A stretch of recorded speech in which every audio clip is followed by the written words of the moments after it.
શ્રી પ્રતાપરુદ્ર હનુમાનજી મહારાજના સાનિધ્યમાં અને દત્ત પરંપરામાં પ્રગટેલ તમામ ચેતનાઓનું પ્રગટ સ્વરૂપ એવા ભગવાન ઔદુંબરની છત્રછાયામાં અવધૂતિ આનંદના પારાયણ નિમિત્તે અવધૂતિ ગંગામાં માનસી સ્નાન કરવા માટે અત્રે ઉપસ્થિત સર્વે ભક્તોના હૃદયમાં બિરાજેલા ગુરુ મહારાજના ચરણમાં પ્રણામ. ભજન નંબર 266. આ ઓમી કર્મકાંડના આરંભમાં મૂકેલી છે, આપણે ગાવાની કર્મકાંડના અંતે. બરાબર? આમાં કયો મંત્ર છુપાયેલો છે જરા જુઓ ઘાટાક્ષરોથી. દિગંબરા દિગંબરા શ્રીપાદ વલ્લભ દિગંબરા. મંત્ર ગર્ભિત છે આવ્યો. તો શું કહે છે? જે દિશે તે દત્ત. જે દેખાય છે બધું દત્ત જ છે. સ્વરૂપ જાણ છે, દત્તનું જ સ્વરૂપ છે. દત્ત છે એવું કઈ રીતના કહી શકાય? આપણે બુદ્ધિથી જોવા જઈએ તો કેવું થાય ખબર છે? દત્તાત્રેય ભગવાનના બ્રહ્મા વિષ્ણુ અને મહાદેવ છે. બરાબર? બ્રહ્માજી સર્જન કરે, વિષ્ણુ પાલન કરે, શિવજી સંહાર કરે. આ જો દત્તનો અહેસાસ કરવો તો કેવી રીતના થાય તેની વાત કહું છું. ધારો કે આ વાયર છે, આમાં દત્ત કેવી રીતના દેખાય? તો આ કોઈએ બનાવ્યો એટલે બ્રહ્મ સ્વરૂપે બ્રહ્માજીએ બનાવ્યો, બનાવનારામાં બ્રહ્મ તત્વ હતું એટલે બન્યો. અત્યારે ટકે છે, કામ કરે છે એટલે વિષ્ણુ એની પર ક્રિયાની જ છે. અને ધીમે ધીમે આનું આયુષ તો પૂરું થાય છે જ ને, કોઈક દિવસ આ ઉકળામ જશે. એટલે શિવજી પણ એની ઉપર એક્ટિવ છે. બ્રહ્મા એક્ટિવ થયા એટલે આ બન્યો, વિષ્ણુ એક્ટિવ છે એટલા ટક્યો છે, અને શિવ એક્ટિવ છે એટલા ધીમે ધીમે એનું આયુષ તો પૂરું થશે કોઈક દિવસ. એટલે એ રીતે આમાં બ્રહ્મા વિષ્ણુ અને મહાદેવ છે. આવું બધે જ છે. આ પથ્થર પણ કોઈ સર્જન થયું એટલે બ્રહ્માનું કામ છે. અત્યારે પથ્થર સારો છે એટલે વિષ્ણુનું કામ છે.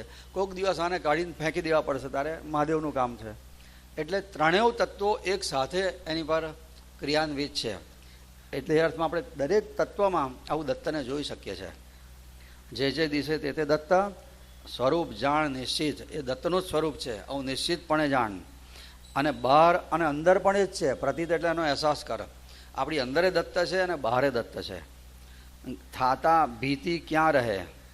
પ્રતીત થાય અંદર બહાર દત્ત છે એવું, તો ભય ક્યાંથી રહે? અહીંયા કહે છે રેવા, ગંગા, ગોદાવરી, 3 નદીઓના નામ દીધા. તત્વરૂપે નિર્મળવારી. પણ અંદર ત્રણેયમાં પાણી તો એક જ છે ને તત્વરૂપે. નામ ને રૂપના ખોખા છે.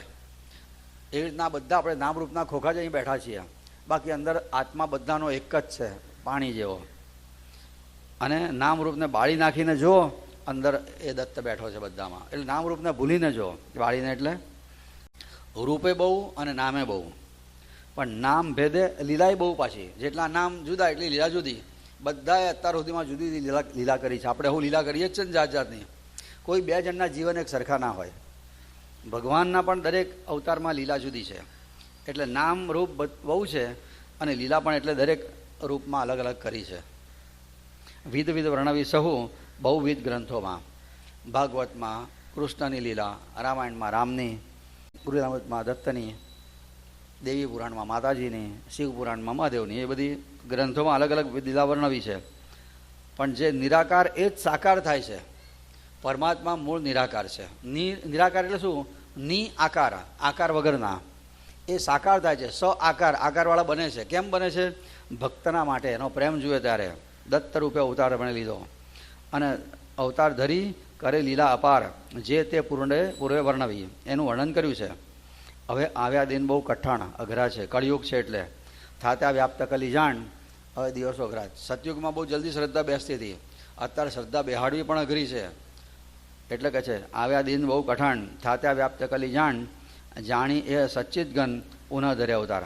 આવું ભગવાને જોયું કે કળિયુગમાં દિવસો અઘરાયા છે, શ્રદ્ધા ઓડી જાય એવા છે, એટલે ભગવાને નવો અવતાર લીધો. એ દિગંબર શ્રી દત્ત શ્રીપાદ ઉપર પ્રગટ થયા. વિપ્ર સ્ત્રીના સૂત વળી અતિ સ્નૃષિ. આ બંને રૂપ એ બ્રાહ્મણ સ્ત્રીનો પ્રેમ જોઈને પ્રગટ થયા. કેમ? કળિયુગમાં દિવસો કઠિન છે અને ભક્તોનો ઉદ્ધાર કરવો હોય તો બીજી લીલા કરવી પડશે. પુરાણકાળની લીલાઓ તો આપણે કાલ્પનિક માની લે કોઈક, પણ આ કળિયુગમાં આપણી નજર સામે લીલા થઈ હોય એટલે શ્રદ્ધા વધારે બેસે. એટલે કળિયુગમાં અવતાર લીધો. બહુ લીલા તહીં મહારાષ્ટ્ર અને કર્ણાટકમાં. એનો સાર વર્ણવ્યો છે કર્મકાંડમાં. કથી બધી કો શકે, એની બધુંનું કોણ કથન કરી શકે? ધોબીને રાજ આપ્યું. એ ભક્તોને શું ના આપે? અધમ એવા ધોબીને રાજા બનાવ્યો તો ભક્ત પ્રેમથી એમને સ્મરણ કરતો એને શું ના આપે?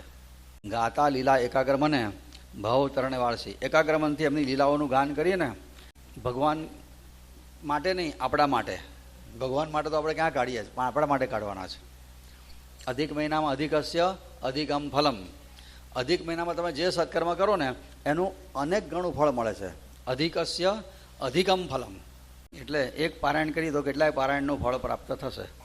તો કે છે ગાતા લીલા, એ વખતે આપણે ભગવાનની લીલાઓ ગાઈશું. એટલે આ યાદ વાંચે ગાતા લીલા કેવી? એકાગ્ર મને.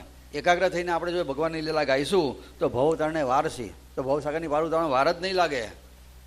પામે શ્રીમતી કીર્તિ વિદ્યા આયુષ્ય સંતતિ અંતે કૈવલ્ય પદ પ્રાપ્તિ જીવન મુક્તિ યુતા. જો આ 8મામાં જે કીધું ને ગાતા લીલા એકાગ્ર મને, એનું ફળ બતાવે છે. શું શું મળશે?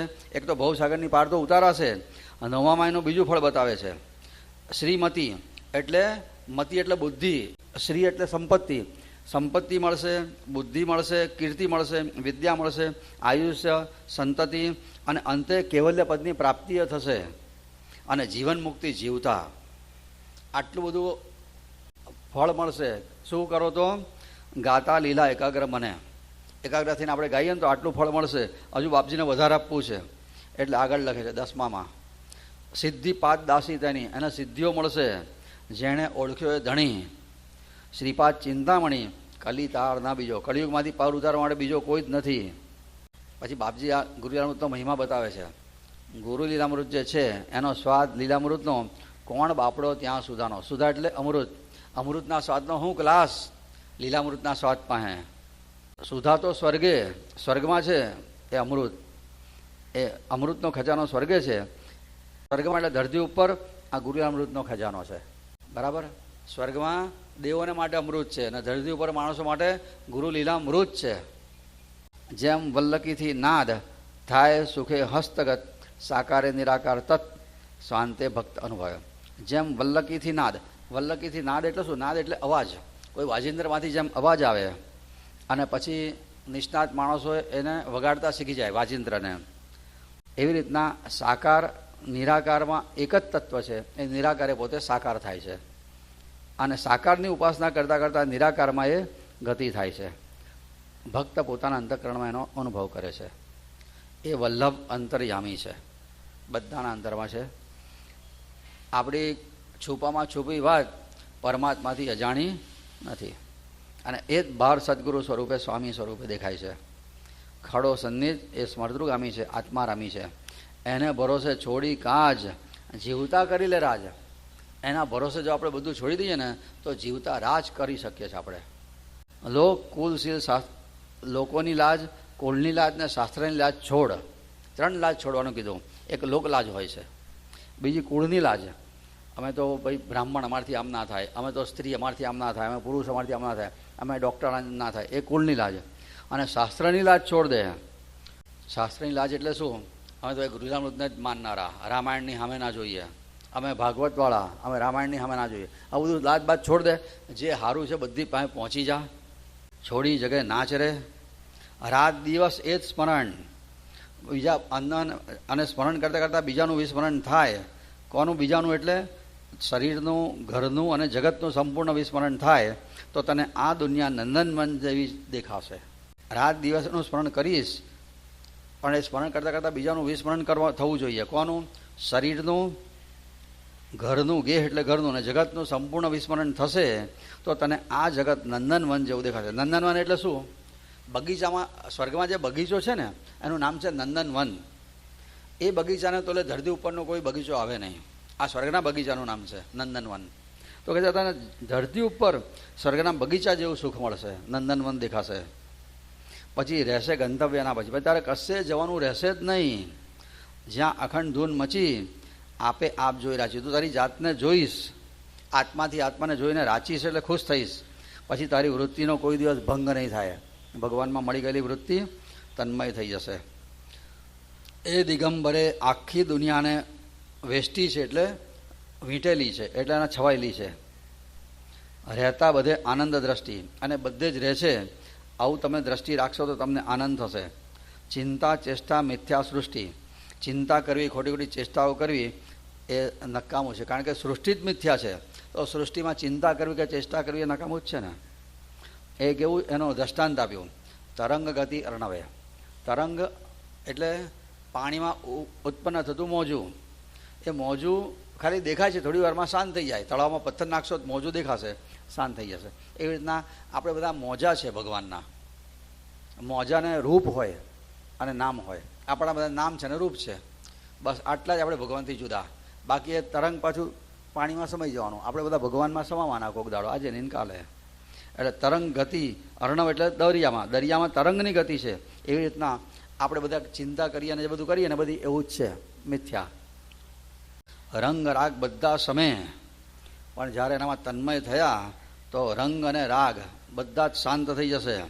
સ્વાત્મ સ્વાત્મે રમે, આત્મા આત્માની સાથે રમશે. સ્વાત્મા એટલે સ્વ આત્મા. દેવ ભક્ત લીલા ક્રમે આક્રમે અગમ્ય. દેવ ભક્તની આ લીલા એ ક્રમાનુસાર આજે આપણે આવે છે ગ્રંથોમાં. તે દેવ ભક્તો સાથે કરેલી લીલા છે, એ બધી કર્મકાંડમાં જે આવે છે તે. અને આક્રમે અગમ્ય, આક્રમે એટલે ઓળંગી જાય. અગમ્ય, અગમ્ય એટલે કોને? સંસાર. સંસાર અગમ્ય છે, પણ એને આ ભગવાનની લીલાઓ ખાલી ગાવાથી આપણે આક્રમી જઈશું, પાર ઉતરી જઈશું. કશું કરવાની વાત નથી કરતા. ભગવાનની કથાઓ સાંભળવી, ભગવાનના નામને પકડવું. ભગવાન નામામૃતમાં ભજનામૃત પણ છુપાયેલું છે. રોજ જે છે ને આપણે આ પારાયણ પૂરું થાય, ઓછામાં ઓછા 5 ભજન ગાવાનું વ્યસન બનાવી દેજો. 5 ભજન ગયા સિવાય રાત્રે હોવાનું નહીં. અડધા ફરતાય ગવાય, એવું નહીં કે બેસીને જ ગાવું પડે, કામ કરતાં કરતાં ગવાય. 5 ભજન એટલે કશું જ નથી. અને ભગવાનના નામનો જપ વધારે કરો, આટલું જ. 3 જ, કથામૃત અને નામામૃત, આ 2 પકડવા. નામામૃતના ભજનામૃત આવી જાય. ભજનામૃત ને નામામૃત બંને એક જ છે. બસ આ 2 અમૃત પીએ ને તો કળિયુગનું ઝેર કદાપી ચડે નહીં. કથામૃત માટે રોજ શું કરવાનું? કાં તો યુટ્યુબ ઉપર સારા સારા વક્તાઓની કથાઓ છે, ધુરંધરોની. એ ના હોય તો આ રેકોર્ડિંગ છે. એ ના હોય તો ગ્રંથ રોજે વાંચવા. રામાયણ, ભાગવત, ગુરુલીલામૃત એક અધ્યાય વાંચવો રોજે. એક અધ્યાય પણ ગુરુલીલામૃતનો રોજે વાંચવાથી જોજો કેટલું ગજબનો આનંદનો અનુભવ થાય છે. બહુ જ અનુભવ ગમ્ય છે આવા તો. બાપજી એકવાર વિશુ કાકાને પૂછ્યું, વિશુ તું રોજે શું કરે છે નિત્યક્રમમાં? સવારે ઉઠીને બાપજી સંધ્યા કરું ને પૂજા કરું, પછી શું કરે છે? રોજે બાપી એક અધ્યાય વાંચું છું. બસ બાપજી ખુશ થઈ ગયા. રોજે એક અધ્યાય વાંચે છે. એ પારાયણ છે. રોજે એક અધ્યાય વાંચીએ તો 148 દિવસનું પારાયણ છે. અને પારાયણ છે. આપણે આ કર્મકાંડની હોવી વાંચી લઈએ. જે જે દિશે તે તે દત્ત, સ્વરૂપ જાણ નિશ્ચિત, બહાર અંદર પ્રતીત, થાતા ભીતિ ક્યાં રહે. રેવા ગંગા ગોદાવરી, તત્વ રૂપે નિર્મળવારી, નામ રૂપ ખોખા ખાલી, બાળી નાખી જો મહી. રૂપ બહુ નામ બહુ, નામ ભેદે લીલા બહુ. બધા સાથે બોલજો. વિધ વિધ વર્ણવી સૌ, બહુવિધ ગ્રંથોમાં. જે નિરાકાર તે સાકાર, દત્ત રૂપે અવતાર, ધરી કરે લીલા અપાર, જે તે પૂર્વે વર્ણવી. આવ્યા દિન બહુ કઠણ, થાતા વ્યાપ્ત કલી જાણ, જાણી એ સચ્ચિત ઘન, પુનઃ ધરે અવતાર. એ દિગંબર શ્રી દત્ત શ્રીપાદ રૂપે પ્રગટ થયા, વિપ્ર સ્ત્રીના સુત વળી યતિ નૃસિંહ. કરી બહુ લીલા તઈ, મહારાષ્ટ્ર કર્ણાટક મહી, સારભૂત વર્ણવી અહીં, કથી બધી કો શકે. આપ્યું રાત ધોબીડાને, શું ના દે તે ભક્તોને, ગાતા લીલા એકાગ્ર મને, ભવતરણે વારસી. પામે શ્રી મતિ કીર્તિ, વિદ્યા આયુષ્ય સંતતિ, અંતે કૈવલ્ય પદ પ્રાપ્તિ, જીવન મુક્તિ જીવતા. સિદ્ધિપાદ દાસી તેની, જેણે ઓળખ્યો એ ધણી, શ્રીપાદ ચિંતામણી કલિતાર ન બીજો. જે સ્વાદ લીલામૃતનો, કોણ બાપડો ત્યાં સુધાનો, સુધા સ્વર્ગે આ ખજાનો, મર્ત્ય લોકોનો મોઘો રે. જેમ વલ્લ કીધી નાદ, થાય સુખે હસ્તગત, સાકારે નિરાકારે તત, સ્વાંતે ભક્ત અનુભવે. એ વલ્લભ અંતર્યામી, બહાર સદગુરુ રૂપે સ્વામી, ખડો સન્નિધ સ્મર્તૃગામી, આત્મા રામી દેખ રે. એને ભરોસે છોડી કાજ, જીવતા કરી લે રાજ, લોક કુલ શાસ્ત્ર લાજ, છોડી જગે નાચ રે. રાત દિન એ સ્મરણ, થાતા અન્ય વિસ્મરણ, દે ગે ચક સંપૂર્ણ, નંદનવન ભાસશે. રેસે ગંતવ્ય ના પછી, જ્યાં અખંડ ધૂન મચી, આપે આપ જોઈ રાચી, વૃત્તિ ન પાછી ભંગે. દિગંબર એક વેષ્ટિ, રહેતા બધે આનંદ દૃષ્ટિ, ચિંતા ચેષ્ટા મિથ્યા સૃષ્ટિ, તરંગ ગતિ અર્ણવય. રંગ રાગ બધા સમે, જોઈ સ્વાત્મે રમે, દેવ ભક્ત લીલા ક્રમે, આક્રમે અગમ્ય. અવધૂત ચિંતન શ્રી ગુરુદેવ દત્ત.